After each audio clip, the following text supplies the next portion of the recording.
Apalagi penyakit iblis, ujub, merasa bangga dengan kelebihannya. Iblis itu merasa bangga dengan kelebihannya, Pak. Memang sebelum Nabi Adam diciptakannya, iblis itu diberikan oleh Allah kelebihan. Ya, dia disuruh memegang surga, memegang langit dunia. Bahkan iblis itu orang yang paling hebat ibadahnya dibandingkan malaikat yang lain. Tapi ketika Allah menciptakan Nabi Adam dan Allah lebihkan Adam dari semuanya, dengki iblis itu. Berarti ini sifat iblis juga apa itu? Dengki. Iya. Akhwal Islam ma'azakumullah wa iyyakum. Ujub. Iblis merasa ujub dengan bangga diri dengan kelebihannya. Sudah begitu iblis dengki kepada orang lain. Ini penyakit hati, Pak. Ketika Bapak berbangga dengan apa? Banyaknya amal.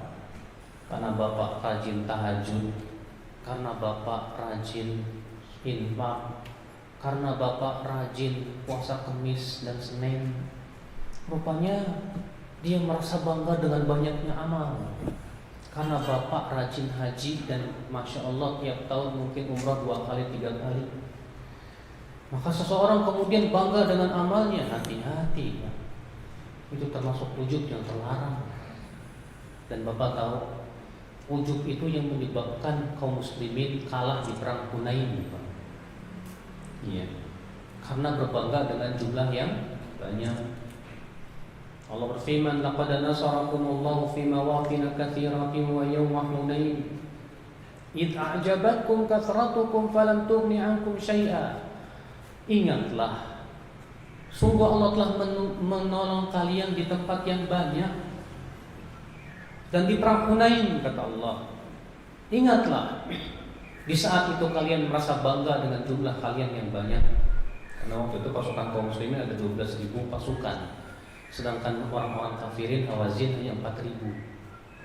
Rupanya sebagian kaum muslimin merasa kita tidak akan kalah karena jumlah kita 3 kali lipat lebih besar. Bangga dengan jumlah yang banyak. Apa yang terjadi, Pak? Iya. Pertama kali perang kalah kaum muslimin. Kalah. Maka Allah Subhanahu wa taala abadikan kisah tersebut yang tentang perang Hunain itu. Allah mengatakan id a'jabatkum kathratukum falam tughni 'ankum syai'a wa dhaqat 'alaikumul ardu bima rahabat thumma wallaytum mudbirin. Ingatlah di saat itu kalian merasa bangga dengan jumlah kalian yang banyak, padahal jumlah yang banyak tidak bermanfaat sama sekali buat kalian. Kemudian bumi yang luas itu menjadi sempit untuk kalian dan kalian pun lari tumbang langgang ke belakang. Masya Allah, berbangga dengan jumlah yang banyak ternyata malah membinasakan. Makanya benar kata Rasulullah sallallahu minal muhlikat. Ada 3 perkara yang membinasakan. Apa itu? Yang pertama, syuhun mudhar, kekikiran yang diikuti, kikir. Yang ketiga apa? Wahawan muttaba, hawa nafsu yang ditaati, yang diperturutkan. Yang ketiga apa? Ijabu kulli ra'yin bi ra'yih, berbangga dengan ra'yu. Dia merasa dirinya profesor, doktor, dia merasa cerdas. Lalu dia berbangga dengan akalnya, berbangga dengan ra'yunya.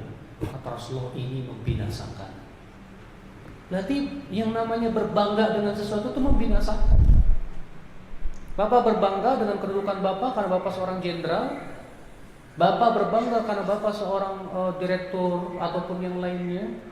Allah, Pak, kebanggaan Bapak dengan itu hanya akan memasukkan Bapak ke neraka. Makanya Aisyah radhiyallahu anha pernah berkata, dahulu aku pernah memakai perhiasan dan aku merasa ujub dengan perhiasan itu. Apa kata Abu Bakar? Hai Aisyah, perhiasanmu itu akan memasukkan kamu ke neraka karena ujub, Pak. Maka sekarang kalau Bapak yang naik mobil, mobilnya Masya Allah mewah, kemudian Bapak merasa ujub dengan mobil Bapak, ketahuilah mobil Bapak itu masukkan Bapak ke neraka. Iya, makanya Aisyah radhiyallahu anha ketika diingatkan oleh ayahnya Abu Bakar, Aisyah langsung sadar, langsung dicopot-copotnya perhiasan itu, diinfakkannya di jalan Allah. Jadi kalau bapak ya, saya kok kalau bawa mobil yang ini rasanya ujub terus, gimana ya? Udah jual aja pak, ganti yang lain. Daripada itu mobil memasukkan bapak ke neraka. Iya. Maka dari itu lanjut apa Islam? Kalau diimpakan lebih bagus lagi pak. Iya.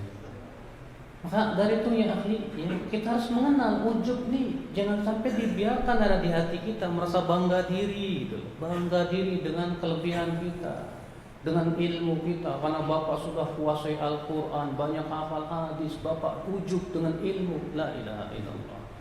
Ini sifat iblis, sifat iblis. Ya. Sifat orang beriman itu tawadhu. Walaupun dia lebih banyak hafalannya, lebih banyak ilmunya, belum tentu lebih baik daripada orang yang tidak lebih banyak hafalannya. Mungkin yang lebih sedikit hafalannya lebih takut kepada Allah, lebih bening hatinya, daripada dia banyak hafalan tapi ternyata hatinya banyak penyakitnya. Ikhwatul Islam, azakumullah wa iyyakum. Maka di sini yang harus kita ingatkan, introspeksi terus hati kita ini. Ya, adakah sifat-sifat itu ada pada diri kita atau tidak? Ini penyakit hati, bahaya Bapak.